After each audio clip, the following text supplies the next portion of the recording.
আজকে কিন্তু আমারও জন্মদিন, কিন্তু কেউ সেটা জানে না। অবশ্য জানলেও আমার জন্য কেক আনা হতো না, কারণ আমি মানুষের সাথে মিশতে পারি না।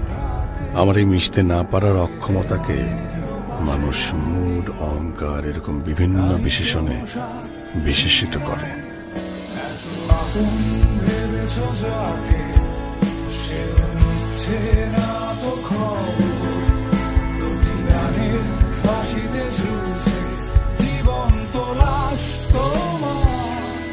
আজকে কিন্তু আমারও জন্মদিন, কিন্তু কেউ সেটা জানে না।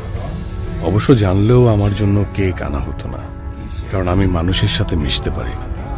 আমার এই মিশতে না পারার অক্ষমতাকে মানুষ মুড, অহংকার এরকম বিভিন্ন বিশেষণে বিশেষিত করে। ভেবেছ যাকে সে নিচ্ছে না তো খবর।